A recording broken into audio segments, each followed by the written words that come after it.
constante évolution pour s'adapter. Donc, Martin. Oui, bonjour tout le monde. Je suis très, très content d'être avec vous dans cette visioconférence-là pour vous présenter, je dirais, quelque chose qui est particulier, quelque chose, des fonctionnalités avec lesquelles je pense que vous allez vivre. On espère vous faciliter la vie à la rentrée scolaire parce qu'on le sait que pour s'adapter, Dieu sait que vous avez dû le faire dans l'expérience de la COVID. Et on vous a regardé, je ne sais pas, il y a un micro ouvert, là, ça fait du feedback. Dans l'expérience scolaire que vous avez connue, que vous connaissez présentement, eh bien, on vous a suivi, on a regardé un peu comment vous avez vécu ça. On a même sondé, on a parlé à des profs, on a fait beaucoup, beaucoup de choses.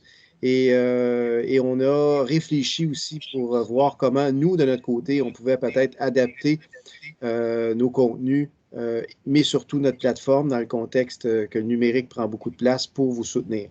C'est pourquoi aujourd'hui, je vais prendre quelques minutes pour vous présenter. Alors, on ajoute toujours des fonctionnalités. Ma zone CEC a toujours été mise à jour. On l'a fait grandir, on a tenu compte de vos besoins, on l'a testé. Et là, bien, on se rend bien compte que vous êtes confrontés soit à la distance, soit à la distanciation, à communiquer avec vos élèves différemment, à enseigner différemment. Donc, c'est pourquoi on a ajouté des fonctionnalités dans cette optique de la visioconférence, dans l'optique que vous êtes à distance. C'est pourquoi que j'ai l'honneur et le grand plaisir de vous annoncer qu'à la rentrée scolaire, vous aurez des fonctionnalités comme celle-ci, qui est celle de vous créer déjà pour plusieurs, vous connaissez ma zone CEC, vous créez vos groupes. Eh bien, à partir du moment, et ça, Nathalie aura la chance de vous expliquer comment ça se fait, mais au fur et à mesure, quand vous créez vos groupes, un coup que vos groupes sont créés, vous allez avoir accès à des fonctionnalités de chat, de caméra pour vous, pour l'enseignement et de partage écran que vous allez pouvoir faire, que vous allez pouvoir utiliser à même la plateforme Amazon CEC. Donc, dans ce contexte-là, je vais vous partager l'écran tout de suite. Une image vaut 1000 mots.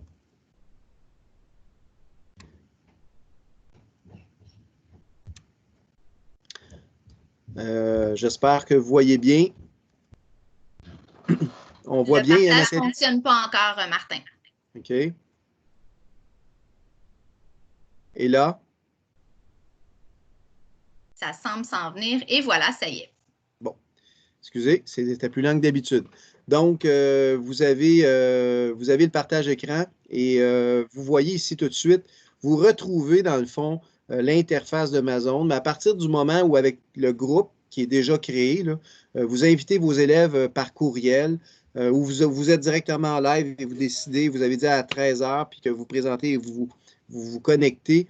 Vous pouvez donc le faire par courriel comme vous le faites déjà avec des Zooms, avec Teams, avec des Google Meet.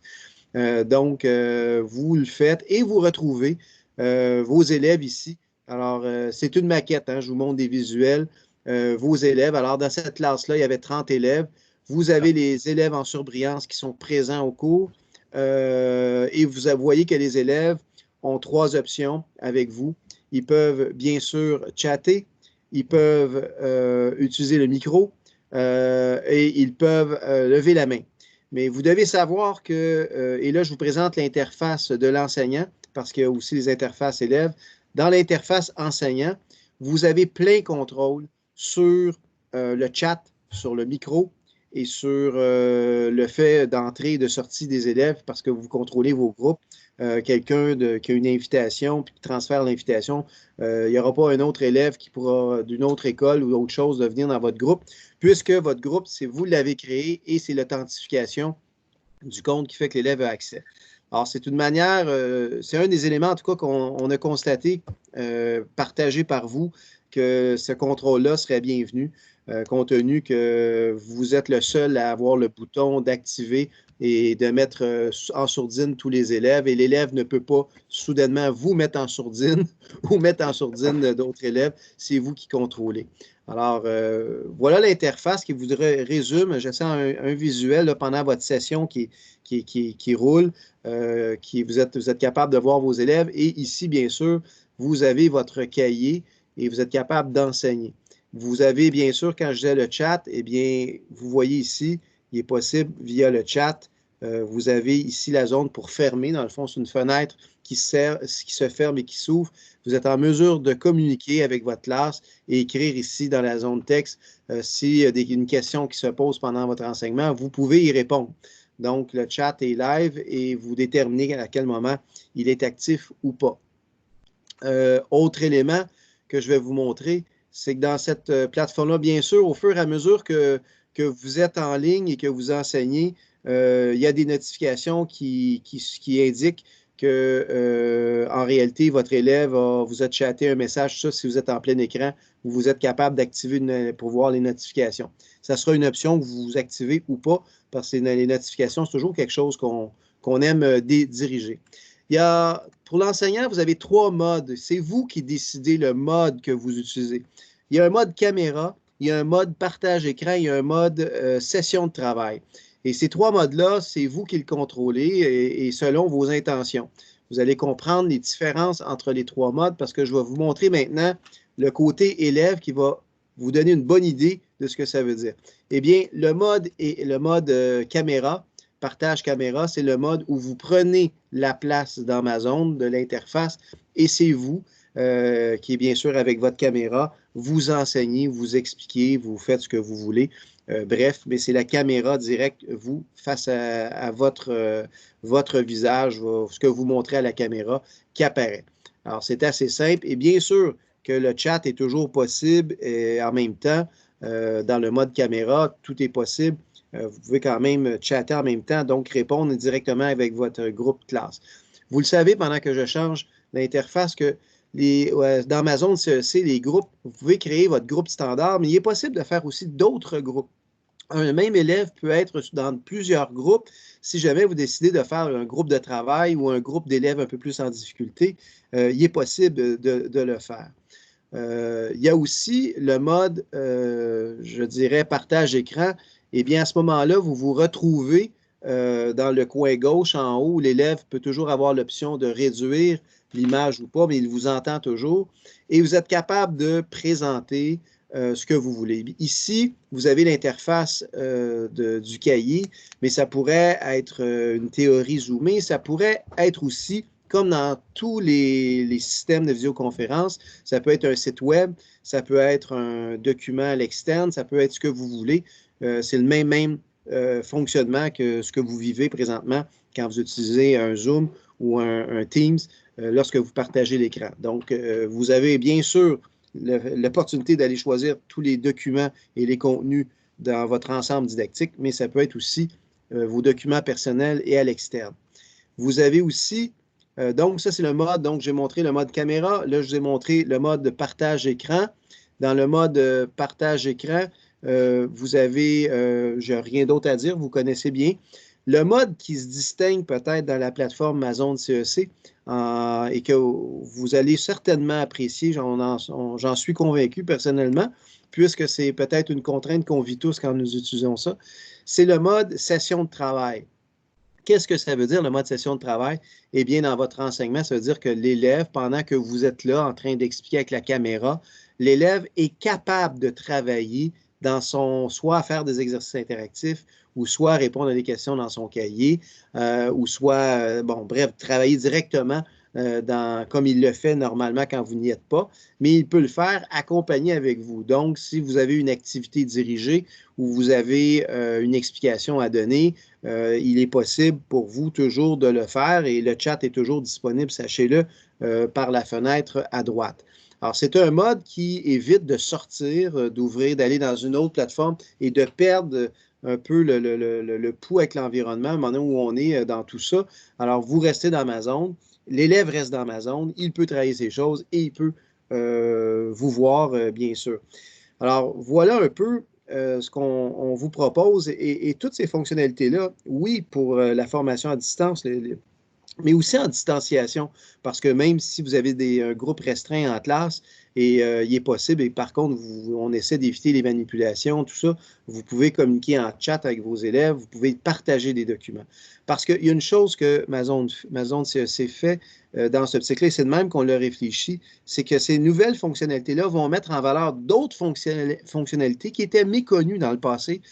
Par exemple, d'être capable pour vous d'aller voir le cahier de vos élèves, de chacun de vos élèves de votre groupe. Plusieurs enseignants ne connaissaient pas cette fonctionnalité-là. Nathalie va probablement vous en parler, mais cette fonctionnalité-là est importante dans un produit comme celui-ci parce que vous, à distance ou en groupe, vous êtes capable d'aller consulter le cahier. Vous êtes même capable de le partager parce que si vous faites un partage écran au groupe classe, pour exemple, dire, bon, Marc-André, tu as de la misère, parfait, on va aller voir ce que tu as fait dans ton cahier et vous pouvez le faire au confort de votre foyer ou en avant de la classe, ça vous appartient.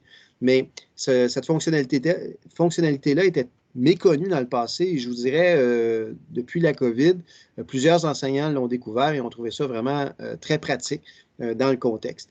Alors, il y a bien sûr d'autres fonctionnalités, exemple le tableau blanc que vous pouvez utiliser, activer dans ma zone CEC, que dans un contexte de partage comme ça, c'est très pertinent. La barre d'outils mathématiques et bien d'autres fonctionnalités. Et c'est la raison, probablement, que vous êtes inscrit au webinaire pour connaître au maximum le potentiel de ma zone CEC.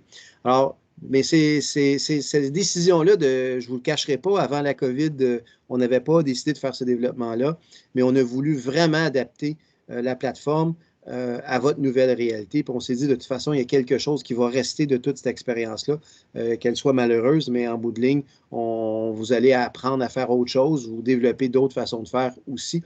Et ça peut toujours être pratique en tout cas, c'est certain que ça le sera dans la prochaine année scolaire. Alors voilà, c'était ça que je vous allais vous annoncer et j'en étais très, très fier parce que c'est un changement rapide que nous avons fait. Ça fait déjà plusieurs semaines qu'on travaille déjà dans cette nouvelle fonctionnalité-là. Alors, ces nouvelles fonctionnalités-là. Alors, j'espère que ça va vous faciliter le travail et que ça va vous rendre heureux d'une certaine manière quand vous allez travailler de pouvoir faire ça et de simplifier votre vie. C'est ce qu'on souhaite toujours, c'est de simplifier votre vie. Voilà. Bien, merci Nathalie. J'en ai pas pour longtemps. Merci Martin. Alors, on va poursuivre avec la suite de notre présentation. Donc, pour le cahier numérique, je vais vous partager donc mon écran. On va aller directement dans ma zone CEC.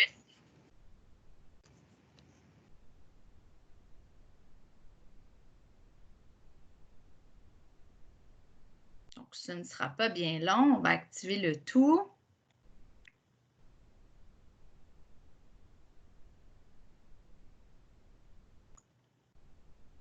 Est-ce qu'on voit bien mon écran? Oui, Nathalie, on voit bien ton écran. Excellent, merci. Donc, je me situe actuellement sur notre site. Donc, ceux qui sont familiers avec le fonctionnement, mazonecec.com, qui est notre application. Pour ceux qui la découvrent ou qui sont moins familiers, simplement pour vous rappeler qu'elle est compatible sur Mac, PC, sur tablette Android aussi. Donc, dépendamment de la façon dont vous ou même vos élèves à distance peuvent parfois travailler, c'est compatible avec plusieurs outils numériques. Et afin de pouvoir avoir un code numérique, ça fonctionne tout simplement par un abonnement, un principe d'abonnement, donc un abonnement que vous pouvez avoir en tant qu'enseignant de 1 an ou 5 ans. Et pour les élèves, bien sûr, ils ont la possibilité d'avoir le cahier papier et combo numérique ou le cahier numérique pour les écoles où ils sont rendus à travailler avec tablette ou autre uniquement.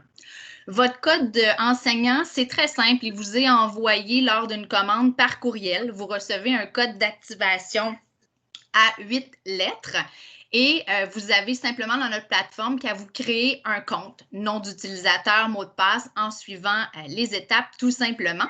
Je vais me déconnecter juste pour vous montrer en fait la page d'accueil pour ceux qui sont moins familiers.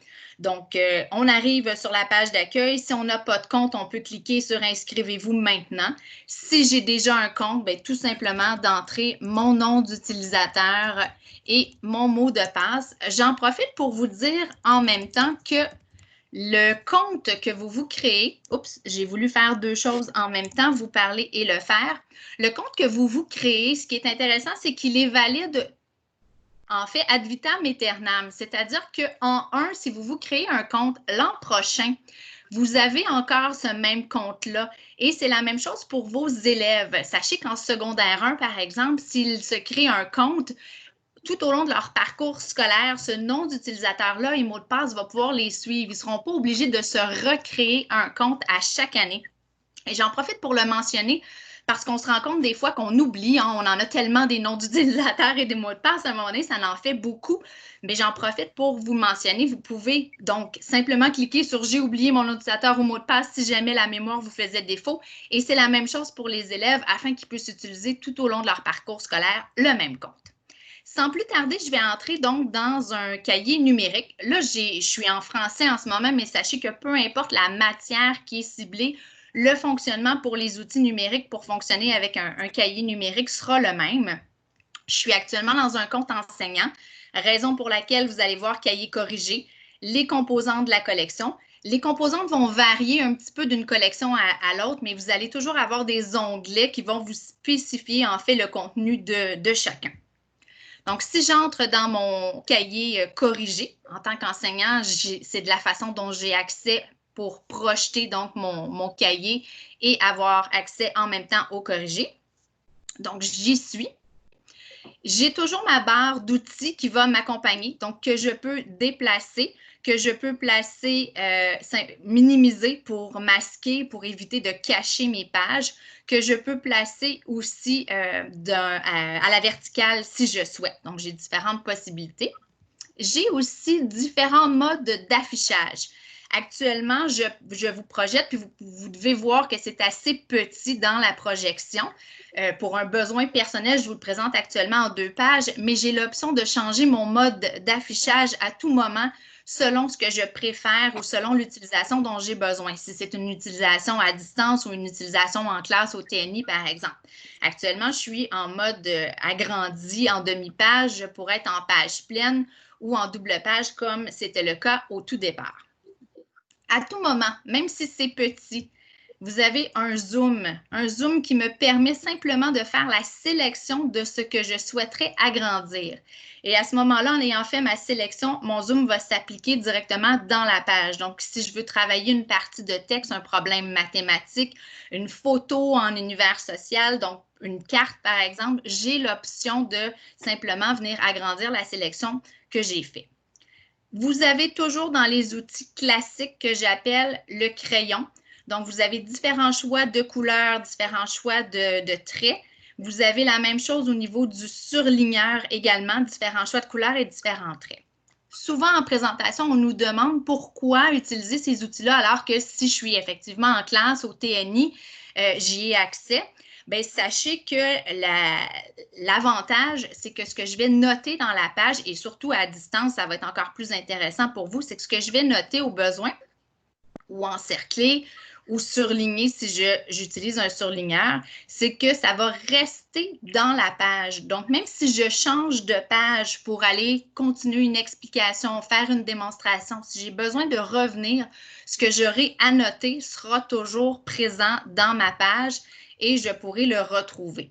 Bien évidemment, à la fin d'un cours, à la fin d'une classe, si je ne souhaite pas garder ces annotations-là, bien, j'ai effectivement mon outil efface qui me permet d'aller cibler un élément à effacer ou l'ensemble de mes annotations simplement pour faire ce que j'appelle moi le grand ménage à ce moment-là. Dans mes outils classiques aussi, ce qui est intéressant, c'est que vous avez l'option d'ajouter, de bonifier. Donc, souvent, comme enseignant, on a la volonté d'enrichir le matériel pédagogique, que ce soit par expérience personnelle, des choses que l'on a bâties au fil du temps, que ce soit des choses que l'on a trouvées sur Internet, que ce soit des liens vidéo, parce qu'on en a déjà dans plusieurs de nos collections, mais on souhaite bonifier.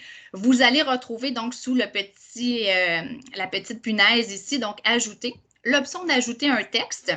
C'est en fait, je prends la note autocollante, le fameux post-it qui vous permet de venir simplement annoter Donc, bonjour à faire. Si ça s'adresse à l'élève, je peux écrire, par exemple, la page 24 qui est à faire. Je peux même choisir la couleur de la note que je souhaiterais avoir. Cette note-là, une fois qu'elle est enregistrée, se réduit et me permet de venir la placer à l'endroit de mon choix dans la page. Vous avez peut-être remarqué, je vais le remettre, que j'ai l'option note privée. Je vous explique. Et c'est particulièrement vrai lorsque je partage avec mon groupe d'élèves mon cahier. Je ne veux pas nécessairement en tant qu'enseignante que mes élèves aient accès à l'ensemble de mes documents ou à mes notes. Donc, quand je mets une note comme celle-ci, j'ai l'option de la laisser publique en ne cochant pas privé ou de me la garder pour moi en tant qu'enseignante en cochant privé. À ce moment-là, cette note-là ne sera pas visible aux élèves avec qui je partage mon outil de travail. Donc, dans les autres fonctionnalités d'ajouter, j'ai la possibilité d'ajouter un hyperlien. Donc, on le sait en ce moment avec la richesse de ressources qu'on peut retrouver sur le web. Si on trouve un lien, que ce soit sur YouTube, vidéo ou une autre ressource, l'important, c'est simplement de venir copier-coller l'URL. Vous pouvez ajouter une petite description.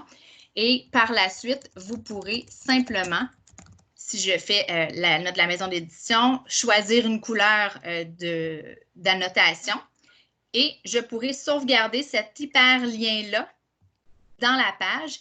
Et ce qui est intéressant, c'est qu'il devient cliquable. Donc, je n'ai par la suite qu'à ouvrir, à cliquer. Je ne le ferai pas pour ne pas sortir de la page actuellement, mais mes liens, comme ça, je peux bonifier, peu importe la page de mon outil de travail. Et encore une fois, rendre ceci accessible à mes élèves pour du matériel, que ce soit complémentaire à une leçon, à un cours ou autre.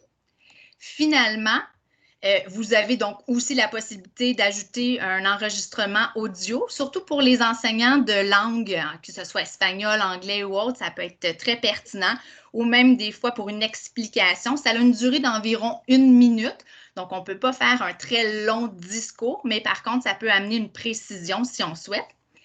Et ce que j'aime particulièrement et ce qu'on oublie parfois, c'est la possibilité d'ajouter nos documents personnels. Tantôt dans le chat, j'ai vu déjà en conversation, il y a quelqu'un qui demandait est-ce que c'est possible de partager nos documents?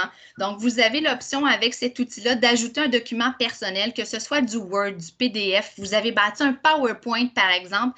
C'est possible simplement en sélectionnant « Ajouter un document ». Vous allez à ce moment-là parcourir le contenu de votre ordinateur et télécharger dans un genre de bibliothèque. Donc, cet outil-là qui vous permettra, encore une fois, de venir personnaliser à votre image ou de partager des documents pour vos élèves. Donc, ça, c'est au niveau de la barre d'outils que j'appelle classique. On parlait tout à l'heure d'un espace de travail.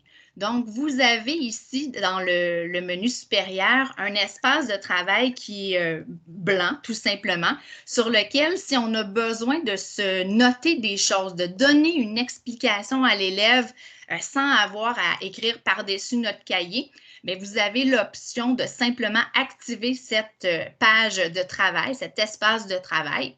Et ce qui est intéressant, c'est que vous pouvez les conserver, ces espaces de travail. Vous voyez ici, il est à la date de la journée. Donc, je peux en ouvrir un à chacun de mes cours, par exemple, pour chacun de mes groupes et ainsi garder des traces de ça. J'en profite également pour mentionner qu'en mathématiques, surtout au premier cycle, avec espace de travail, vous allez avoir accès à une barre d'outils mathématiques aussi qui permet certaines fonctionnalités, donc comme des droites numériques ou des fractions, etc. Donc, dépendamment de la matière que vous enseignez, mais c'est à partir de cet espace de travail-là que vous pourriez retrouver cet élément-là. Ensuite de ça, dans les autres outils qui peuvent être intéressants, je vais simplement réduire un petit peu ma page ici, ma projection. Je vais me remettre en 2 pages pour aller vous montrer la possibilité donc de corriger. Pour ceux qui sont habitués de travailler avec Mazon, vous allez savoir comment ça fonctionne, mais ceux qui ne connaissent pas notre outil, je vais vous montrer. Donc, vous avez dans le menu du bas, donc accès à la table des matières, ici tout simplement en un clic. Et vous avez juste à côté accès ici à corriger. Donc, si vous souhaitez corriger à distance avec les fonctionnalités que Martin Vallière nous a présentées un peu plus tôt en partage d'écran avec les nouvelles fonctionnalités qu'on aura à la rentrée. Vous pourriez simplement ici venir cliquer sur « Corriger ». En classe, c'est de la même façon. On clique soit d'afficher une réponse à la fois, l'ensemble du corrigé, ou toutes les réponses en un seul coup. Donc, si je clique sur toutes les réponses, donc l'ensemble du corrigé va s'afficher. Et si je clique une réponse à la fois, à chaque fois que je vais cliquer sur chacun des espaces réponses, mon corrigé s'affichera. Là, je suis actuellement dans la nouvelle édition du matériel. C'est pour ça que vous ne le voyez pas affiché. Je vous le montrerai tout à l'heure. C'est que dans cette composante-là, il nous reste encore cette fonctionnalité-là à activer. Donc, voilà pour ça. Je vais ressortir ici pour aller vous montrer les exercices interactifs. Mais juste avant de passer à ce bloc-là, je vais demander à ma collègue Eliane, est-ce qu'il y avait des questions en lien avec ce que je viens de présenter? Est-ce qu'il y a des choses qui ne sont pas claires? J'avais une question tout à l'heure. En fait, on se demandait quand l'élève travaille dans le cahier, ça prend combien de temps pour que... on se demandait si c'est en direct, dans le fond, combien de temps ça prend pour que on puisse y avoir accès? En fait, c'est en direct, c'est simplement le temps parfois que la page soit rafraîchie, donc le temps que l'élève clique pour aller à la page suivante, mais c'est assez instantané, là, ça peut prendre 2-3 secondes là, selon le réseau, mais c'est assez instantané. Parfait, je n'avais pas d'autres questions pour le moment. Excellent. Donc, je vais aller vous montrer maintenant au niveau des exercices interactifs. Mais avant ça, je vais vous parler de quelque chose en lien avec ça.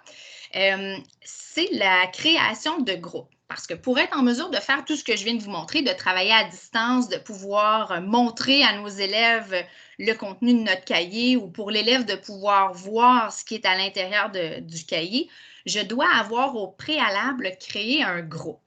Donc, pour créer un groupe, c'est fort simple. Vous avez deux façons de faire, en fait. Vous avez sous chacun des composants de la collection, deux petits bonhommes ici avec un plus. Donc, simplement qu'en cliquant dessus, on vous donne la possibilité de créer un nouveau groupe.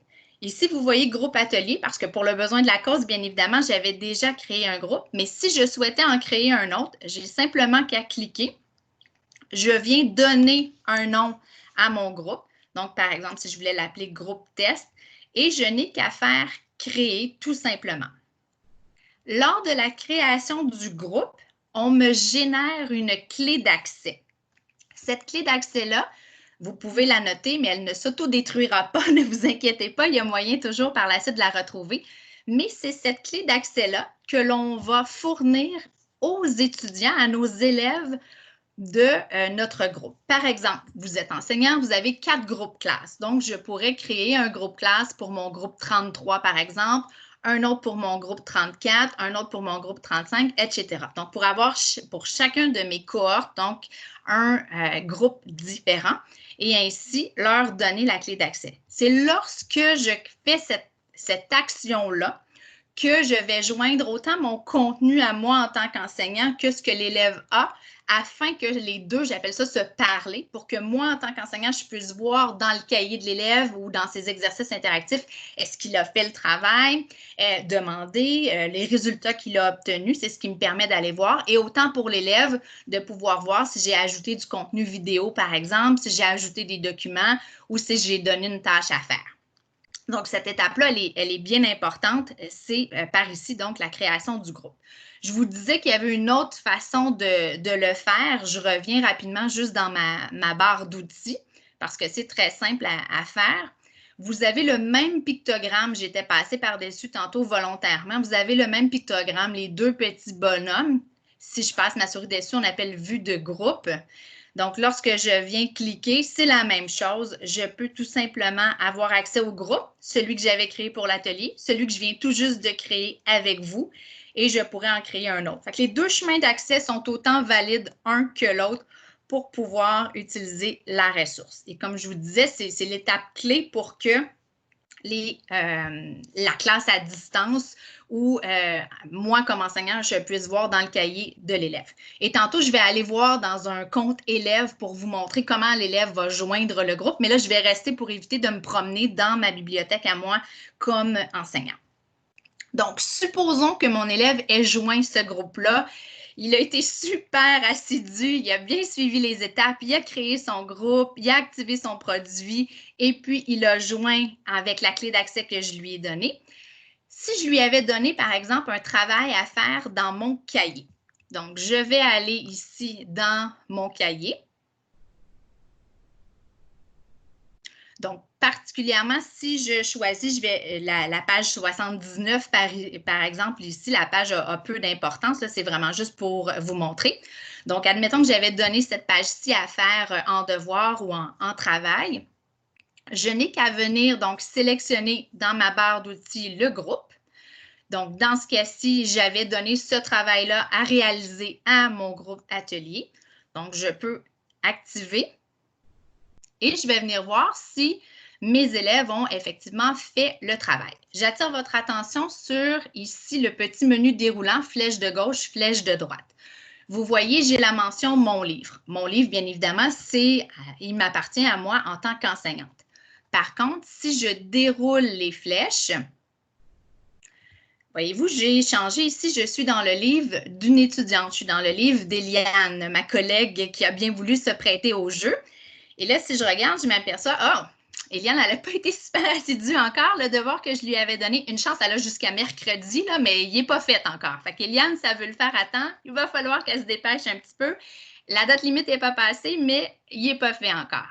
Si je continue de naviguer donc à la page suivante, donc au cahier ici de Nathalie, donc, je m'aperçois que Nathalie, elle a été plus rapide. Elle sait que ça s'en vient, la date limite de mercredi et son travail est fait. Donc, je peux me promener ici dans la page et je vois qu'à chaque endroit où j'ai un espace réponse, et je ne vous l'ai pas mentionné, mais ce sont tous des espaces réponses qui sont cliquables, donc qui peuvent être complétés au clavier, bien, ça a été complété. Donc, je peux soit simplement vérifier. Donc, je regarde comme ça, excellent, Nathalie, elle a fait son travail. Voilà, c'est fait.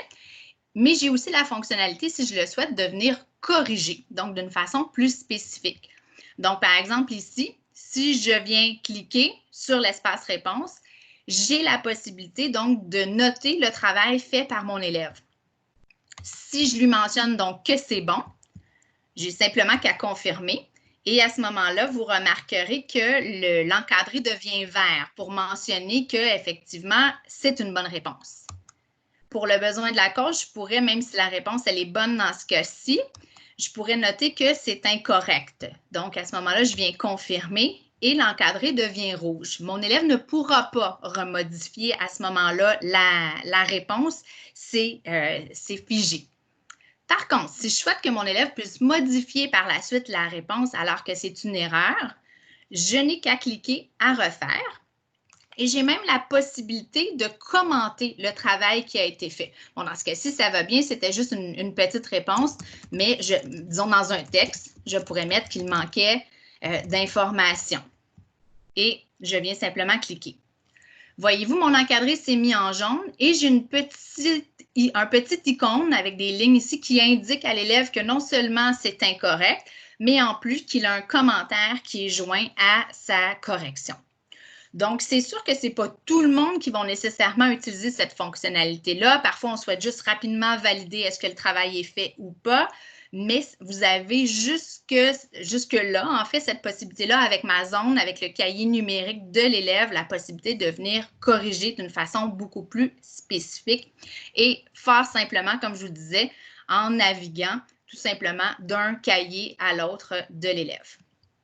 Quand je reviens à mon livre, donc c'est le mien en tant qu'enseignant, et c'est là où je vous disais tout à l'heure, si j'étais allée ajouter que ce soit des liens hypertextes, du texte tout simplement, ou un document personnel, l'élève dans son compte voit que deux choses avec cette fonctionnalité-là. Il va voir votre nom, donc le livre de l'enseignant et le sien, et pour voir le livre, dans le fond, les ajouts que vous auriez faits, il n'a qu'à cliquer dans le livre de l'enseignant et voir les hyperliens ou documents additionnels que vous auriez ajoutés. Donc, ça, c'est pour la partie du cahier numérique. Eliane, est-ce qu'on a des questions à ce niveau-là? J'étais beaucoup dans le clavardage. On avait plusieurs questions. Là. Je suis en train de répondre à tous, mais je n'avais pas de questions, je ne pense pas directement en lien. Je n'ai pas eu le temps de tout lire encore. Parfait, excellent. Je te laisse continuer. De toute façon, s'il y a des choses qui ne sont pas claires, on y reviendra tout à l'heure à la fin, à la période de questions, ou peut-être que tu auras le temps entre-temps d'y répondre. Parfait. Je vais donc sortir ici de mon cahier numérique pour aller maintenant vers les exercices interactifs. Dans beaucoup de nos collections maintenant, vous retrouvez à la maison d'édition, donc je m'excuse, j'ai accroché un bouton. Est-ce qu'on voit toujours mon image, Eliane, sans faire exprès? J'ai accroché un bouton que je ne voulais pas. Là, en fait, on voit ta vignette d'exercice interactif dans la bibliothèque. Parfait, c'est ce que je voulais. J'étais juste pas certaine si le fait d'avoir accroché le bouton m'avait éloigné de ce que je m'apprêtais à vous montrer. Donc, je mentionnais que dans les exercices interactifs, dans nos collections maintenant, on a du contenu additionnel, donc qui sont des exercices autocorrectifs. Les élèves peuvent les faire de façon autonome de leur côté, mais en ayant joint le groupe, ce qui est intéressant, c'est que vous pouvez voir là aussi ce que les élèves ont fait. Est-ce qu'ils ont fait les exercices demandés et même les résultats qu'ils ont obtenus. Donc, toujours dans un but de voir si les élèves ont bien réalisé le travail demandé, vous pouvez simplement passer par le petit icône groupe, sélectionner votre groupe. Et par exemple, si j'avais demandé, donc dans ce cas-ci, de faire les exercices en lien avec le nom, je peux voir ici simplement dans la colonne Réglages, on va aller les voir ensemble, ou Résultats, je peux voir si je clique les résultats de mes élèves. Donc, dans ce cas-ci, même chose, je vois que mon élève Nathalie, qui est première de classe fort probablement, elle a été assidue dans ces choses. Elle a déjà fait la série d'exercices que je lui avais demandé. Elle a eu quand même un bon résultat. On voit partout où c'est en vert que ça a été fait avec un seul essai et qu'elle a obtenu les bonnes réponses. Alors qu'à la deuxième question, il y a eu un petit accroc ici. Elle s'est essayée 2 fois et c'est toujours en rouge, donc elle n'a toujours pas eu la bonne réponse. Eliane et Nathalie, une autre élève, n'ont pas encore fait, c'est la raison pour laquelle il n'y a rien de fait ici, les exercices interactifs. Donc ça, c'est la façon de voir les résultats. Sachez que vous avez toujours l'option de les réinitialiser. Donc, par exemple, si en cours d'étape, on fait les exercices, puis à la fin, on souhaite les utiliser pour faire une révision, par exemple, vous pourriez remettre le compteur à 0 et demander aux élèves d'aller faire une pratique, une préparation avant une évaluation. Ça pourrait se faire aussi à la fin de l'année, comme maintenant on arrive vers la fin de l'année. Donc, peut-être que vos élèves auraient fait tout au long de l'année scolaire les exercices interactifs et vous aimeriez maintenant qu'ils s'en servent afin de faire une révision globale. On pourrait repartir à nouveau, réinitialiser le tout et demander aux élèves d'aller se pratiquer. Donc, ça, c'est une possibilité. Exporter. Donc, vous pouvez exporter les résultats dans un fichier Excel ou tout simplement les imprimer si vous les compiliez comme petits quiz ou mini-tests, par exemple. Maintenant, je vais vous montrer comment on peut justement les utiliser à différentes façons, ces exercices-là, en allant dans les réglages. Donc, je vais juste revenir ici. Donc, tout à l'heure, j'avais ici l'option de voir les réglages. Je vous montre, en cliquant « Voir les réglages », m'apparaît ici tous les réglages qui sont actuellement appliqués pour l'ensemble de mon tableau, pour l'ensemble de mes exercices interactifs. J'ai donc ici un petit cadenas, donc j'ai la possibilité de verrouiller ou déverrouiller. J'ai un mode formatif ou sommatif. J'ai l'option, dans ce cas-ci, c'est sélectionné d'afficher ou non la théorie, d'afficher ou non le corrigé et ce que j'appelle le mode aléatoire. Donc, dans mes réglages, par exemple, je vais cliquer ici, ce qui me donne accès au tableau pour paramétrer le tout. Actuellement, mes exercices sont tous déverrouillés. Par défaut, c'est ce qui est sélectionné. Mais bien évidemment, on ne veut pas, surtout en début d'année ou parfois pour une raison X, que les élèves aient faire l'ensemble des exercices sans qu'on l'ait demandé. Donc, je peux sélectionner. Donc, dans ce cas-ci, si je sélectionne tout, l'ensemble de mes exercices et je pourrais dire, bien, j'aimerais que cet ensemble-là soit verrouillé. Donc, je ne veux pas que les élèves puissent les faire maintenant. Je fais appliquer et à ce moment-là, l'ensemble de mes exercices sont pour le moment verrouillés. Mes élèves ne pourraient pas aller les faire tant et aussi longtemps, sauf celui que j'ai sélectionné ici, les différents modules, les différentes catégories qui sont précisées. Je peux évidemment sélectionner donc aléatoirement ce que je souhaite déverrouiller par la suite et toujours faire appliquer. On va toujours m'informer que mes réglages ont été appliqués pour la sélection que j'ai faite. Et ce qui est intéressant, c'est que vous pouvez donner une période d'accessibilité, donc un déverrouillage automatique en sélectionnant une date de début et de fin. Donc, par exemple, si on voit un groupe, par exemple, un mercredi, on ne les revoit pas avant 2 jours, 3 jours ou autre, on peut donner donc une période d'accessibilité selon ce qu'on souhaite. Je vous mentionnais aussi, on le voyait tantôt dans les réglages, que je pouvais avoir un mode formatif ou sommatif. Donc, dépendamment de votre utilisation, si vous souhaitez plus que les exercices interactifs soient en mode de révision ou en notions complémentaires, je peux laisser le mode formatif activé. Ce que ça va permettre de faire, c'est que l'élève pourra se reprendre 1 fois, 2 fois, 3 fois, selon le nombre d'essais que vous leur aurez laissé. Donc, vous avez l'option de paramétrer le nombre d'essais. En mode formatif, toujours, puisqu'on est en apprentissage, j'ai le choix pour certains exercices qui ont la théorie de la laisser afficher ou non. Donc, un élève qui arrive face à un problème et qui n'est pas trop sûr, il se demande c'est quoi donc déjà?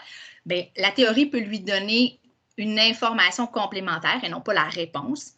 Et j'ai l'option d'avoir, donc, comme on dit, l'ordre aléatoire des questions. Ça, c'est en mode formatif. En mode sommatif, si je le sélectionne, bien, par défaut, tout ça n'apparaît plus. Je suis en mode, ce que j'appelle quiz.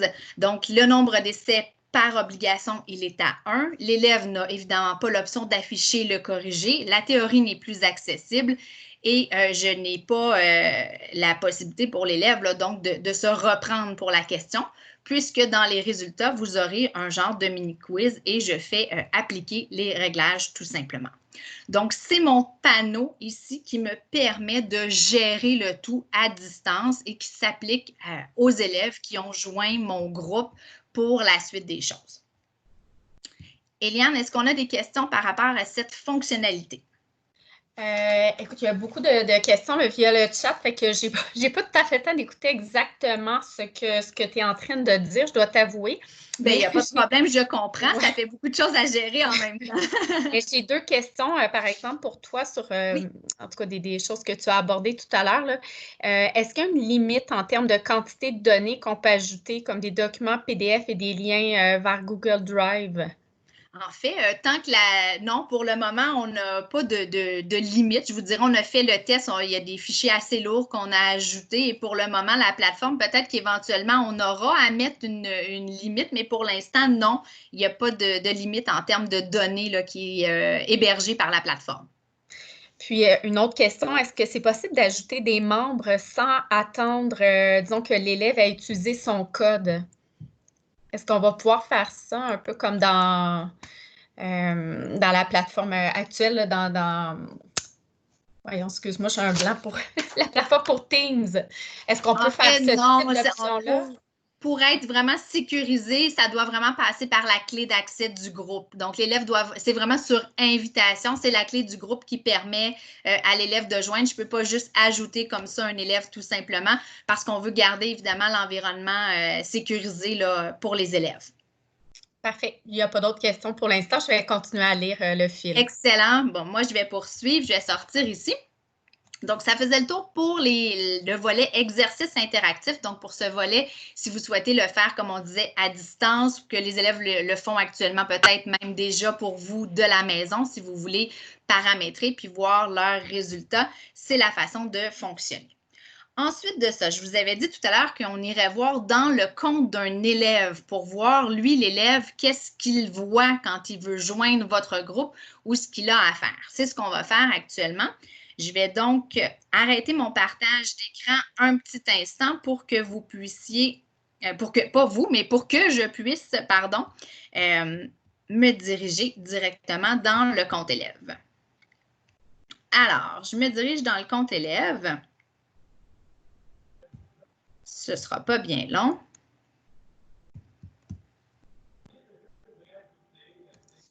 Juste, Monsieur Brault, s'il vous plaît, c'est possible de fermer la caméra, s'il vous plaît. Il n'y a pas de problème, merci. Alors, vous devriez voir maintenant mon écran d'accueil. Donc, pour l'élève, comme je vous mentionnais tout à l'heure, c'est le même principe. Donc, l'élève se crée un compte. Il reçoit, s'il a le combo papier numérique, son code d'activation à l'intérieur de son cahier qu'il vient donc activer. Au préalable, bien évidemment, il se sera créé un compte. Moi, je me suis créé un compte, donc je vais entrer dans mon compte élève. Et comme je vous disais un peu plus tôt, l'élève peut avoir le même compte tout au long de son parcours scolaire. Donc, on peut lui rappeler en secondaire 1 de bien noter son nom d'utilisateur et mot de passe parce que ce sera bien utile pendant au moins 5 ans. Et même juste vous dire, au collégial, au cégep, il y a certains de nos produits qui fonctionnent aussi. Donc, ça peut vraiment le suivre pendant longtemps, son compte Amazon CEC. Donc, je vais me diriger ici dans mon produit. Donc, je vous disais, comme élève, tout à l'heure, je vous ai expliqué qu'on a créé le groupe. On se souvient, on avait une clé d'accès qui nous avait été fournie, donc par notre enseignante ou notre enseignant. Et je viens, moi, comme élève, faire mon travail, c'est-à-dire dans mon petit menu que j'appelle le menu hamburger ici, cliquer. Et dans gestion des groupes, donc je veux gérer le groupe. Comme élève, je n'ai qu'une option qui est de joindre le groupe. Moi, comme élève, j'avais déjà joint le groupe atelier, mais si j'avais à joindre un nouveau groupe, je viendrais simplement cliquer ici sur la clé. Donc, on me demanderait d'ajouter la clé du groupe, donc que je viendrais sélectionner. Là, ça va probablement me dire que j'ai déjà joint ce groupe-là parce que c'est la clé du groupe que j'avais créé préalablement. C'est ça. Voyez-vous, ça me dit que j'ai déjà joint parce qu'effectivement, j'avais déjà fait. Mais l'élève viendrait tout simplement cliquer et voilà, j'ai joint mon groupe. Ce n'est pas plus compliqué que ça. Le travail de lier donc l'élève à votre groupe, à vous, est fait.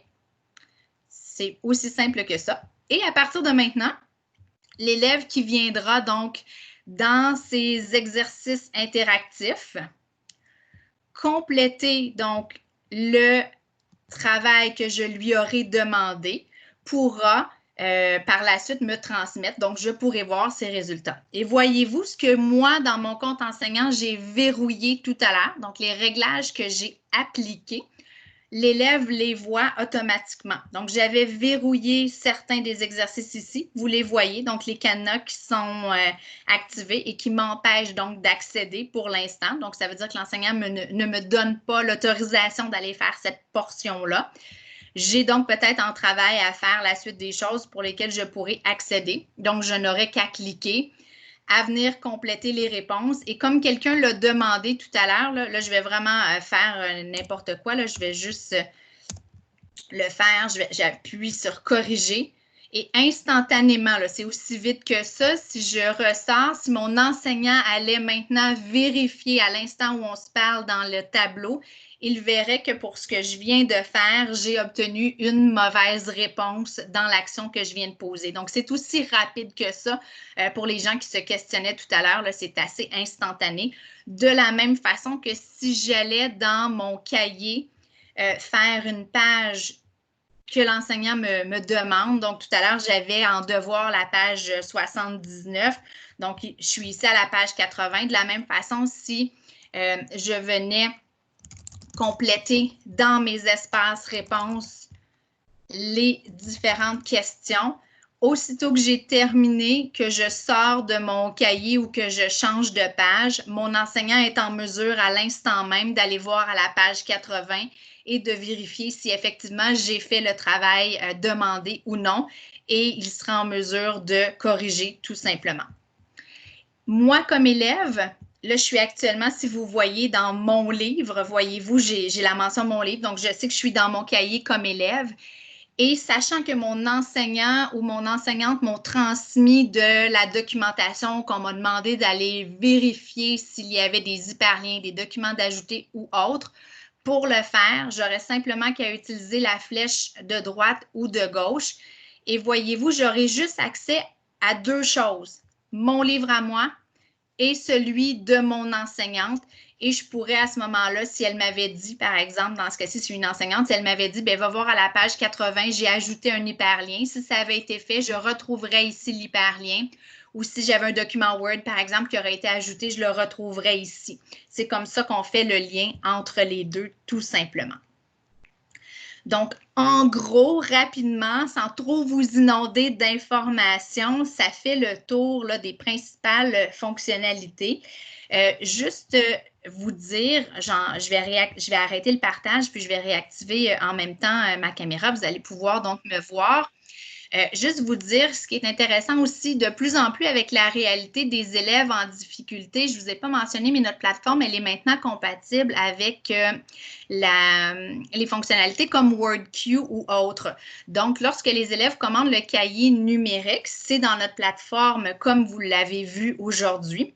Par contre, à la demande auprès de votre délégué pédagogique, qui est la personne qui s'occupe de vous aider, de vous accompagner aux éditions CEC par secteur, vous pouvez, en mentionnant le produit ciblé, le nom de l'élève et le niveau, bien évidemment, il y a un document à compléter, faire activer la fonctionnalité d'aide à la lecture. Donc, c'est possible. Sachez qu'on le fait. La plateforme, elle est compatible. Et je sais, dans votre réalité, on en a de plus en plus. On a de plus en plus de demandes. Donc, oui, on vous a présenté tantôt des nouvelles fonctionnalités. Celle-là, elle est là. Elle existe. Elle est, par contre, méconnue. On a eu l'occasion de le tester avec des élèves cette année et ça fonctionne très bien. Donc, si vous avez dans la prochaine année scolaire cette réalité avec certains de vos élèves qui ont ce besoin particulier, sachez qu'en contactant votre délégué pédagogique, là, ce sera possible de faire activer pour vos élèves qui ont besoin d'aide à la lecture cet outil-là qui viendra en fait tout simplement s'ajouter dans leur barre d'outils en haut. Il y a un petit icône, un petit outil additionnel qui pour eux tout simplement s'ajoutera dans les fonctionnalités. Donc, voilà pour ça. Je vais juste conclure en vous montrant une petite chose ici. Je repartage mon écran. Je vais plutôt me rendre sur le site de la maison d'édition CEC. On voit toujours, Eliane, le site des éditions CEC? Oui, on voit très bien. Excellent. Donc, dans la situation actuelle, juste vous glisser un mot, certains d'entre vous, comme je disais tout à l'heure, je l'ai présenté la plateforme comme si vous aviez déjà soit un produit CEC ou comme si vous vous apprêtiez à en commander un pour la prochaine année scolaire. Mais peut-être que vous les avez découverts, nos produits, cette année. Peut-être que vous ne les connaissiez pas. Peut-être que vous avez besoin encore de découvrir. Sachez que pour la situation actuelle, durant la pandémie, on a mis en place un site qui s'appelle Mon sac d'école virtuel, qui a permis donc d'ouvrir nos produits à des enseignants, à des parents, à des élèves qui avaient besoin d'appui pédagogique pour pouvoir continuer l'apprentissage à distance. C'est encore accessible, ce l'est jusqu'au 30 juin prochain. Donc, selon votre niveau d'apprentissage, vous pouvez simplement venir cliquer sur le niveau d'études. Et c'est fort simple, une fois que les élèves se sont créés un compte, nom d'utilisateur, mot de passe, en suivant les étapes qu'on a vues tout à l'heure sur notre site mazoncesc.com, ils n'ont qu'à cliquer. Donc, si l'élève avait déjà un compte ou s'il n'en a pas, supposons qu'il n'en a pas dans ce cas-ci, selon le niveau scolaire, il n'a qu'à prendre en note le code qui est indiqué ici et ça va permettre d'activer de nombreux produits en français, en mathématiques, en anglais, en univers social, en sciences, donc dépendamment des niveaux scolaires, mais ça permet d'activer les produits pour permettre de continuer donc l'apprentissage à distance actuellement dans la réalité que l'on connaît. Donc, si c'est votre cas, si vous avez besoin encore d'appui, si vous voulez poursuivre jusqu'au 30 juin avec vos 23 juin plutôt, je devrais dire. Après ça, au 30 juin, vous ne serez plus avec les élèves, mais d'ici la fin de l'année scolaire, vous pouvez encore référer les parents qui vous le demandent au site ou vous-même transmettre cette ressource-là à vos élèves. Et pour vous, si vous n'avez pas de code enseignant pour pouvoir procéder aux étapes que je vous ai montrées de création de groupe pour pouvoir suivre à distance les élèves, vous pouvez simplement contacter votre délégué pédagogique. Donc, où on disait ici, là, communiquer avec votre délégué pédagogique pour vous permettre d'obtenir ce code-là. Votre délégué pédagogique, donc c'est simple, sur notre site, en cliquant sur délégué pédagogique, vous allez avoir donc les noms des gens qui travaillent très fort depuis le début de la pandémie à accompagner les enseignants. Ils travaillent toujours très fort, je vous rassure, mais encore plus maintenant dans la situation actuelle où on a formé beaucoup de gens, on les a accompagnés à apprendre comment utiliser le numérique. Donc, vous avez simplement qu'à sélectionner le territoire sur lequel votre commission scolaire ou votre établissement scolaire se situe.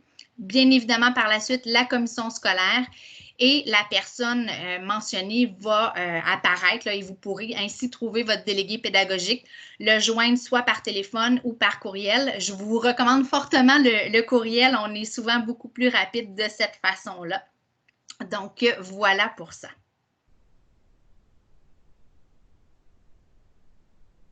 S'il y a des questions, je vais valider avec Eliane. Eliane, est-ce qu'il y a des choses qu'on a besoin d'éclaircir, des choses que je n'ai peut-être pas abordées, que les gens auraient aimé que je parle? Mais il y avait une question au début avec la présentation là, de Martin. On se demandait si dans le chat, ça va être possible de parler avec, disons, un seul élève ou c'est vraiment tous les élèves qui voient le commentaire de l'enseignant. Pour l'instant, c'est l'ensemble des élèves là, qui verraient le commentaire parce que c'est un chat commun. Par contre, je peux quand même soumettre la suggestion, voir si c'est quelque chose qui est réalisable dans un court laps de temps. Ce qu'il faut se rappeler, c'est bien sûr que la plateforme, ces fonctionnalités-là vont évoluer, bien évidemment. Là, on met ça en place rapidement vu la situation. On a été à l'écoute le plus possible des besoins, mais il y a des choses qu'on va pouvoir continuer comme on le fait depuis de nombreuses années, là, à faire évoluer la plateforme technologiquement parlant. Je prends la suggestion en note et je vais regarder là, ce qui est possible de faire par rapport à ça. Mais ce n'est pas parce que je le prends en note maintenant que je peux vous garantir que ce sera là pour la rentrée parce qu'on a déjà beaucoup de pain sur la planche à s'assurer que tout ça soit le plus fonctionnel et le plus convivial possible. Mais j'en prends note. Merci, Eliane. J'ai une autre question. Est-ce qu'on va pouvoir exporter les résultats pondérés, dans le fond, pour l'ensemble d'un chapitre et pas seulement section par section? Parce que c'est comme ça actuellement. Oui, c'est ça. C'est comme ça actuellement. Et pour l'instant, ça va rester vraiment section par section. Là. On n'a pas le choix de la façon dont c'est programmé. Mais même chose, je prends note là, du souhait de pouvoir exporter. Donc, je comprends plutôt par bloc que par section. Donc, monsieur ou madame, c'est noté. Bon, j'avais une autre question. En fait, est-ce que les exercices interactifs, ils peuvent se paramétrer différemment selon les groupes? Oui, selon les groupes, on peut, en allant dans chacun des groupes, bien évidemment, faire un paramétrage différent. C'est l'idée justement de créer des groupes différents parce que si on souhaitait, on pourrait créer qu'un seul groupe et avoir, par exemple, 150 étudiants dans le même groupe. Alors là, les paramétrages s'appliqueraient à l'ensemble, mais l'idée d'avoir justement 3, 4 ou 5 groupes, c'est de pouvoir paramétrer différemment selon où sont rendus nos différents élèves parce qu'on le sait que tous, même si on voudrait qu'ils avancent tous à la même vitesse, tous n'arrivent pas à la même vitesse. Puis parfois, un a eu une période de spécialiste, il y a quelque chose qui est arrivé quand on est en présence classe ou à distance. Des fois, on n'a pas été en mesure de voir les élèves aussi souvent qu'on voulait pour X raisons. Donc, c'est l'idée d'avoir différents groupes, de pouvoir mettre des paramétrages différents. Ensuite de ça, une autre question. Est-ce qu'on peut avoir accès à chaque année à toutes nos notes, les liens qu'on a ajoutés dans le fond, dans notre cahier?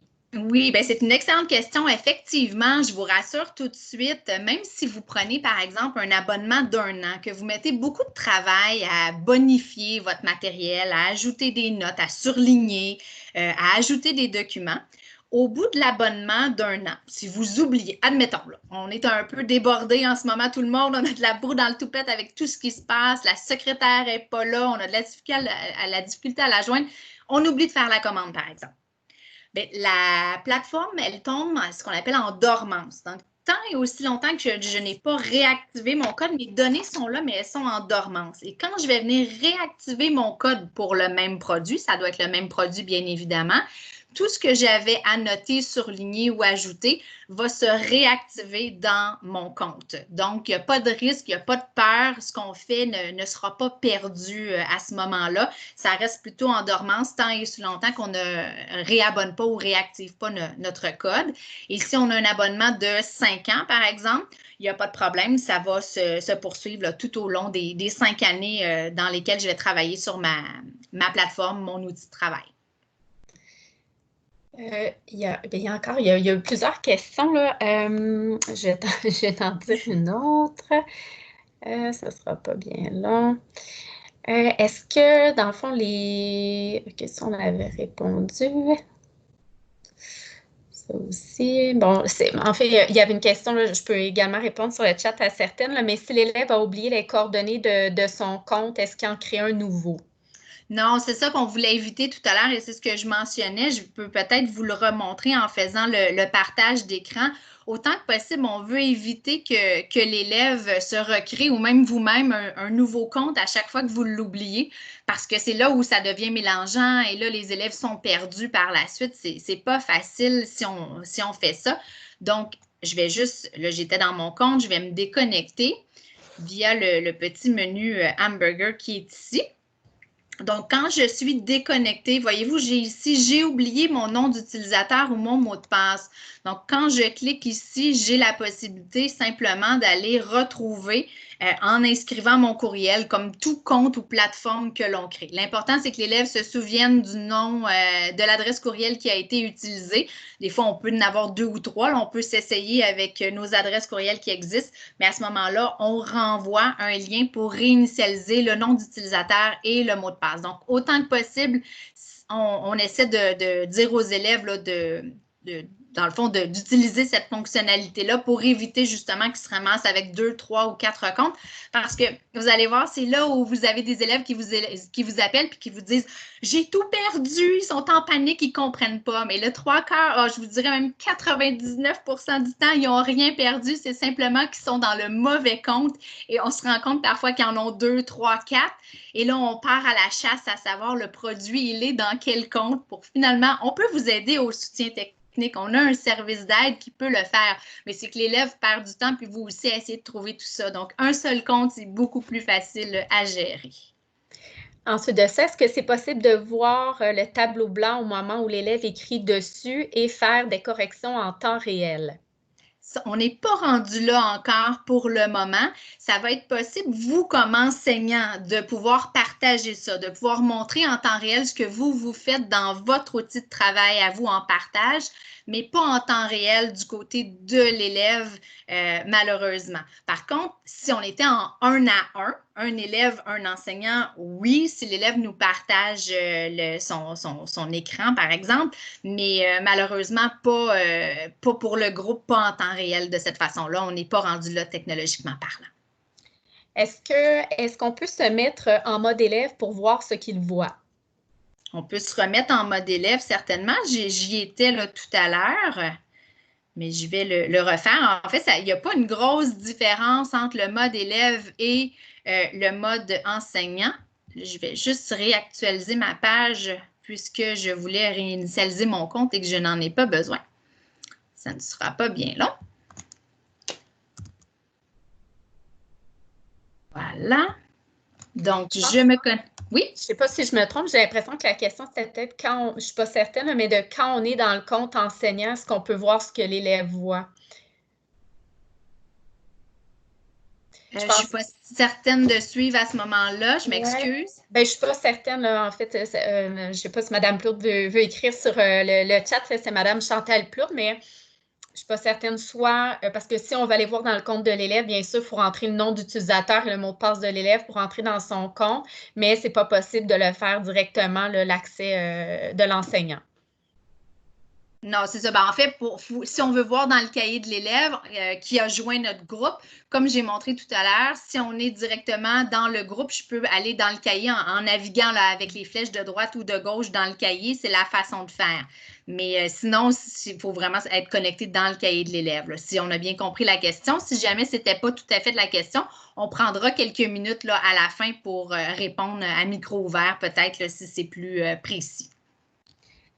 Bonjour, est-ce qu'en mathématiques, il serait possible d'avoir un onglet avec les symboles mathématiques, des formes géométriques, la fonction exposant racine?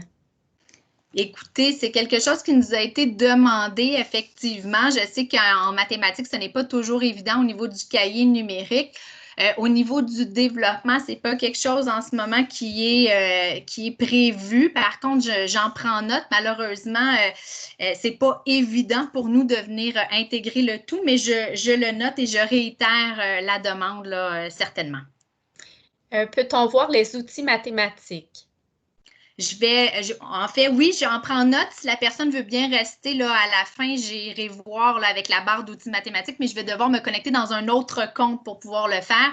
Fait que si la personne veut bien rester à la toute fin, là, je pourrai le faire. D'ailleurs, je vois, Eliane, je vais en profiter, je vois qu'il y a certaines personnes qui quittent. Je vais juste en profiter pour remercier les gens d'avoir participé. Je vais continuer à répondre aux questions par la suite, ceux qui veulent entendre questions, réponses et tout, mais pour ceux qui devaient quitter, étant donné qu'on disait qu'on terminait à 16h30 pour ne pas empiéter, j'en profite pour remercier tous les enseignants qui ont participé à ce webinaire-là. Merci beaucoup d'avoir pris le temps. Merci de nous faire confiance dans cette belle aventure-là qui est la découverte du numérique, dans la possibilité pour nous de continuer à évoluer. Parce que comme vous avez vu, on travaille très, très fort à faire évoluer la plateforme au fur et à mesure que vous avez des demandes, des besoins, au fur et à mesure des situations qui, parfois, même si elle était imprévisible, nous amènent à se re-questionner, à penser les choses autrement. Donc, merci d'avoir pris ce temps-là avec nous. Sachez que vous allez recevoir par courriel un formulaire d'évaluation qui vous permettra de donner vos commentaires également si vous souhaitez. C'est un espace qui va vous permettre de commenter et vous allez avoir les petites capsules vidéo, donc des éléments clés qu'on a présentés aujourd'hui aussi, donc qui vous permettra de revoir la création de groupe, la gestion des réglages, des exercices interactifs, etc. Et si vous avez d'autres questions, je vous ai montré tout à l'heure comment joindre votre délégué pédagogique. Surtout, n'hésitez pas. Ce sont les personnes ressources, les personnes clés aux éditions CSC qui pourront vous accompagner.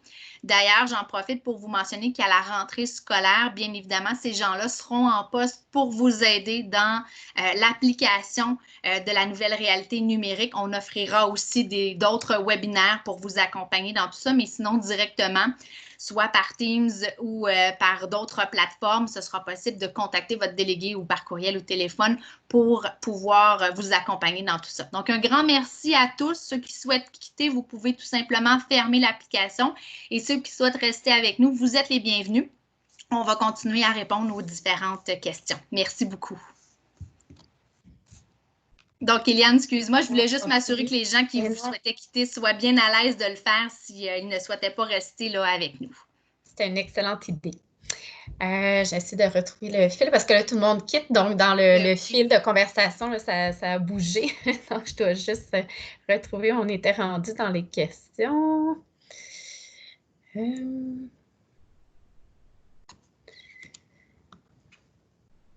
Étant donné qu'on est moins, si certaines personnes veulent ouvrir leur micro puis poser les questions directement, j'ai pas de problème. Ça sera moins cacophonique que lorsqu'on est une cinquantaine, mais il n'y a pas de problème là, si vous souhaitez ouvrir votre micro et poser votre question directement.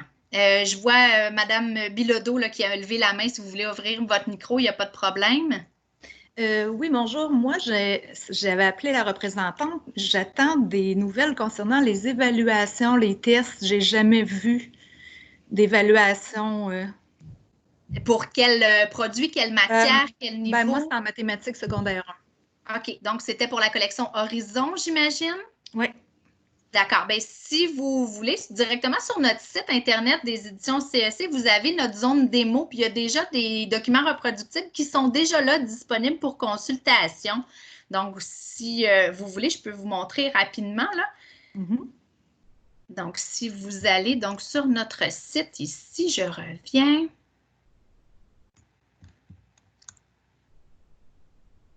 Donc, si on va dans la collection, donc Horizon.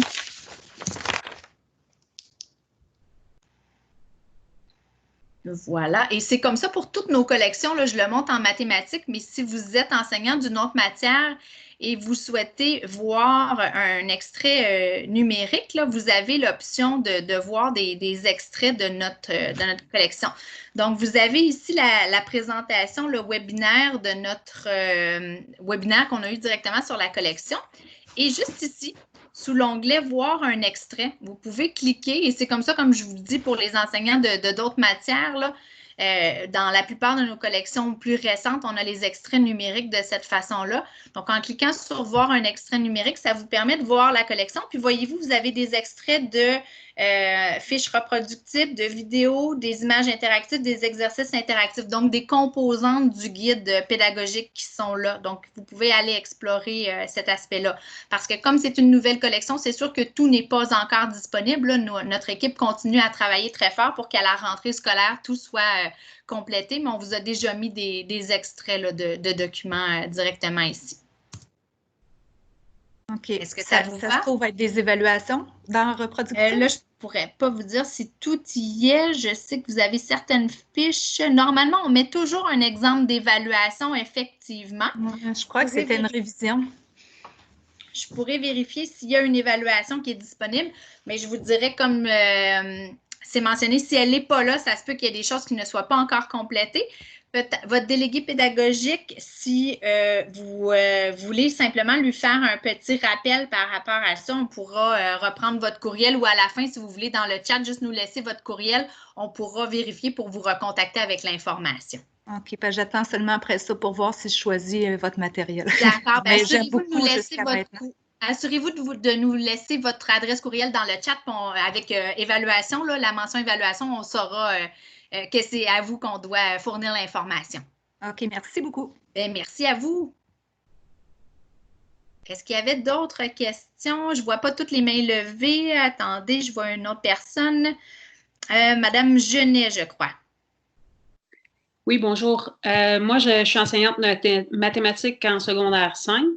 Oui. Et je veux savoir, pour les élèves, justement, qui travaillent dans le cahier, pas dans les exercices interactifs, mais mettons qu'ils travaillent dans le cahier, est-ce qu'ils ont accès à des symboles mathématiques ou ils vont seulement écrire avec le crayon? Ça va être soit le crayon ou le clavier. Il n'y a pas de symboles mathématiques qui sont disponibles pour le moment. OK. Donc, moi non plus, aussi, quand j'ajoute une note ou peu importe, il faut vraiment que ça soit une note tapée puis je ne peux pas ajouter aucun symbole. Exactement. Pour le moment, c'est fait de cette façon-ci. Mais comme je vous dis, ça ne veut pas dire qu'éventuellement, ce ne sera pas différent. Mais au moment où on se parle, c'est de cette façon-ci. Excellent. Merci. Mais merci à vous. J'ai Mme Bilodeau qui a toujours la main levée, je crois. C'était la dame qui avait la question tantôt, hein, je pense, pour Horizon. Oui, voilà, la main, elle est partie. Mme Monette.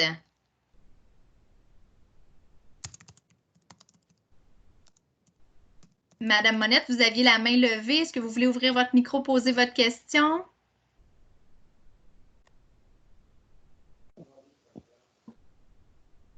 Allô? Oui, bonjour. Oui, désolée, ça prenait du temps. Il y avait comme un bug. Il n'y a pas de problème. OK, ben, je vais vous dire merci premièrement. C'est vraiment intéressant. Ensuite, je sais que j'ai déjà posé la question dans le chat, mais le chat est allé tellement vite que j'ai perdu, je ne sais pas si ça a été répondu. En fait, je voudrais savoir quand j'accède au cahier d'activité de mon élève, j'aimerais ça pouvoir écrire au lieu d'aller, tu sais, j'aimerais ça aller dans sa question puis écrire avec soit mon doigt ou mon stylet, puis aller, ou avec un onglet crayon dans son cahier, comme encercler un numéro ou juste faire un commentaire à l'écrit. Est-ce que ça se fait, ça? Pas pour le moment. Par contre, la demande a été demandée. Ce ne sera pas disponible à la rentrée même, mais ça fait partie des développements qu'il y aura au cours de l'automne. Donc, à la rentrée même, la fonction ne sera pas là, mais c'est en développement. La commande, elle est déjà passée. Donc, au cours de l'année, vous allez le voir rapidement apparaître, cette fonctionnalité-là. Au lieu d'aller simplement cliquer l'espace réponse, vos crayons vont être accessibles, ce qui n'est pas le cas actuellement. Mais oui, ça fait partie des développements. Donc, très bientôt, ce sera accessible.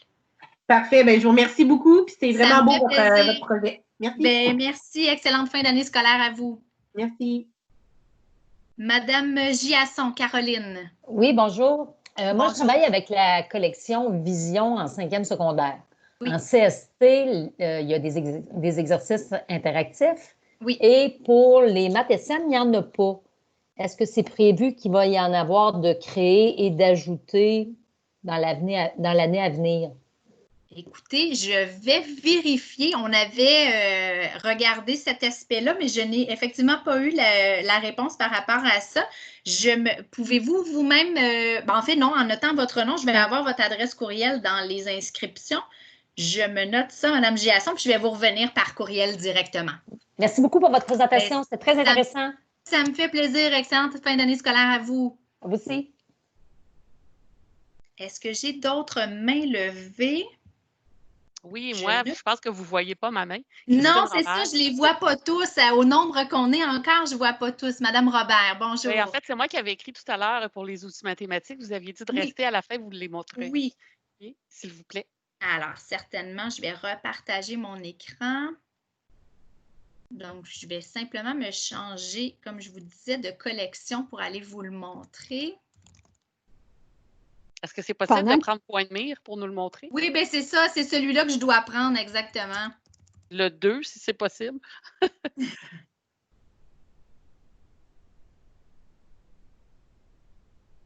sera pas bien long, on va laisser le temps à tout ça de télécharger. Surtout que ce compte-là, j'ai beaucoup de choses à l'intérieur, donc ça se peut que ce soit un petit peu plus long. Voilà, on y arrive.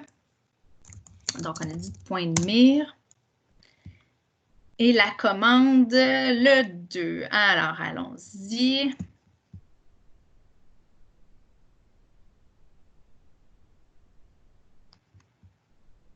Je vais me diriger dans une page où ça peut être un peu plus pertinent peut-être. Peu importe, voici. Donc, comme on disait tout à l'heure, c'est accessible là, via le tableau blanc, en fait. Ici. Et voyez-vous, c'est au bas ici que ça apparaît, là, les différentes fonctionnalités mathématiques qui sont accessibles. Donc, comme je vous disais, vous avez par exemple une droite numérique. Donc, je peux venir déplacer là, dans la page. Je peux bouger ici. Donc, je vais pouvoir afficher différents paramétrages. Donc, je peux mettre des bons, je peux mettre les entiers, je peux mettre des décimaux, des dixièmes, des centièmes, je peux mettre des fractions, je peux mettre des pourcentages. Je peux changer mes minimums, mes maximums, mais pas de graduation par rapport à ça. Donc, j'ai la droite numérique. J'ai également, je vais juste vous effacer, des outils de géométrie. Donc, j'ai ma règle de 15, de 30 cm. J'ai un rapporteur d'angle aussi qui peut être utilisé dépendamment de ce que je souhaite faire. Je vous fais un petit ménage au fur et à mesure pour vous montrer différents outils qui sont accessibles.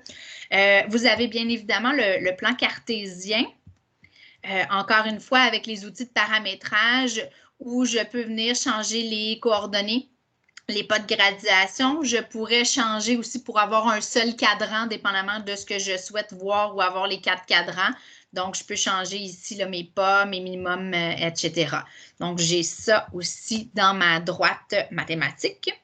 J'ai en rappel pour les élèves les solides, donc avec les développements aussi.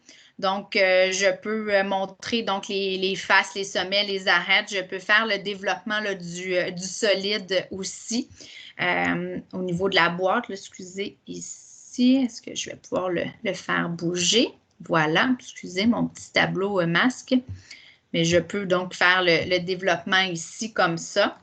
Vous avez outils de numération, vous avez ici les boîtes et vous avez, je vais vous effacer des petites choses, là, je vous montre ça rapidement, mais si je vous refais un petit ménage vite pour créer de l'espace. Donc, vous avez les tuiles de fraction aussi, comme ça que je peux voir. Donc, différents outils que l'on peut venir identifier. Si je veux avoir un entier, par exemple, là, je peux faire mes divisions ici, si je veux une demi, par exemple, et ainsi de suite, là.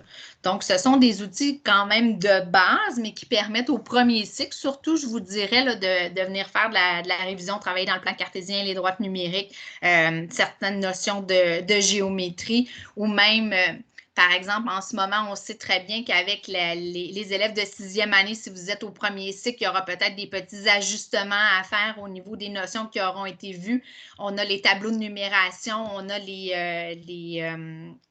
comme je vous disais, les fractions et tout là, qui pourraient être utilisées. Fait qu'en gros, rapidement, là, c'est la barre d'outils mathématiques.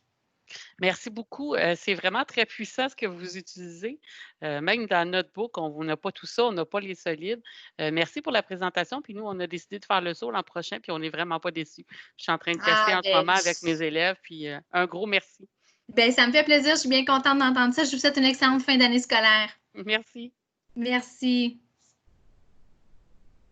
Alors, est-ce qu'il nous restait Mme Robert qui avait une main levée toujours? Je ne sais pas si on avait répondu à votre question. Je perds un petit peu le fil. C'est beau, j'ai juste oublié de rebaisser la main. OK, c'est bon, parfait. C'est ça, je disais, je perds le fil des fois avec qui j'ai répondu, qui je n'ai pas répondu. Madame Lallier, bonjour. Bonjour. Je ne sais pas si ça avait été répondu, mais quand vous corrigez plutôt réponse par réponse dans le cahier de l'élève, est-ce qu'il y a une fonction qui corrige tout à la fois? Parce que, ayant plusieurs élèves et 6 groupes, je me demandais si c'était possible. Non, c'est ça que je mentionnais. Pour le moment, c'est vraiment soit une vérification globale si c'est fait, si c'est pas fait. Sinon, c'est réponse par réponse. Par contre, il y a une dame tantôt qui nous demandait si les outils comme crayon surligneur ou autres seront accessibles pour l'enseignant pour faire une correction peut-être plus globale. C'est en développement actuellement, mais pour l'instant, ça reste vraiment une fonctionnalité plus spécifique de réponse par réponse. Mais comme je vous dis, c'est appelé à évoluer là, dans le temps. Merci. Bien, merci à vous, Mme Lallier. Est-ce qu'on a, je pense qu'on a fait le tour de toutes les questions. J'avais une question. Certainement. En fait, là, oui, c'est ça, exactement. Dans les réponses que l'élève peut donner, là, on parlait d'outils mathématiques. Il y en a une qui a posé la question, puis on ne peut pas écrire des écritures mathématiques. Donc, écrire de forme fractionnaire, là, c'est juste du texte qu'on peut écrire dans les réponses. Du texte ou avec le stylet, si on a le stylet, ou même parfois, je sais que c'est moins facile, mais par exemple, avec la souris, si je voulais faire un exposant ou si je voulais faire la barre de fraction, ça se fait quand même, là. Mais oui, c'est pas évident, mais est-ce que ce serait possible d'insérer une question que je pose? Est-ce que ce serait possible d'insérer une image, une photo d'un travail qui aurait été fait à la main par l'élève pour venir insérer sa réponse dans le cahier de l'élève à ce moment-là? Pour le moment, ce n'est pas quelque chose qui est possible d'insérer dans les espaces réponses là, pour que la plateforme le compile. Là, ça, c'est pas quelque chose qui est possible. Mais c'est quelque chose qui pourrait être regardé et envisagé. Comme je vous ai regardé plus au niveau des outils mathématiques, mais oui, je prends note de votre suggestion, puis on pourra peut-être voir là, une solution alternative parce que pour le moment, effectivement, ce n'est pas quelque chose qui existe, mais comme vous avez pu voir, là, on a plusieurs demandes, donc je vais soumettre le tout. OK, merci. Merci, Mme Plourde. Madame Petrov. Oui, bonjour, M. Petrov. Donc, merci pour votre belle présentation. Elle a été fort utile. J'ai une question concernant les reproductibles. Est-ce qu'il existe un moyen de faire partager les reproductibles ou une partie des reproductibles avec les élèves? Dans la plateforme actuelle, non. Dans les nouvelles fonctionnalités qui s'en viennent pour la rentrée scolaire, oui, vous allez avoir l'opportunité de sélectionner parmi vos reproductibles à vous ceux que vous aimeriez partager aux élèves. De la façon que ça va fonctionner, vous allez faire une sélection. Par exemple, si vous aviez 2 ou 3 fiches reproductibles que vous souhaitiez partager, il y aura un petit cercle à côté qui vous permettra simplement de venir cocher la sélection que vous souhaitez faire. Et dans le compte élève, s'ajoutera à ce moment-là un onglet au moment où vous aurez fait la sélection qui s'appellera fiche reproductible partagée et l'élève aura accès à la sélection que vous aurez faite. Mais ce n'est pas quelque chose qui existe au moment où on se parle, mais ça fait partie du développement pour la rentrée scolaire. Parfait. J'imagine que ça serait gérable en fonction de l'avancement des groupes parce que ce n'est pas tous les groupes qui sont qui suivent le même rythme et que je pourrais, comme vous l'avez montré avec les paramètres, de changer en fait le contenu des reproductibles que je donne. C'est ça. Donc, par groupe, un peu exactement comme les paramètres. Voilà. Merci beaucoup. Ça me fait plaisir, monsieur. Passez une excellente fin de journée, une belle fin d'année scolaire. Et vous aussi. Merci.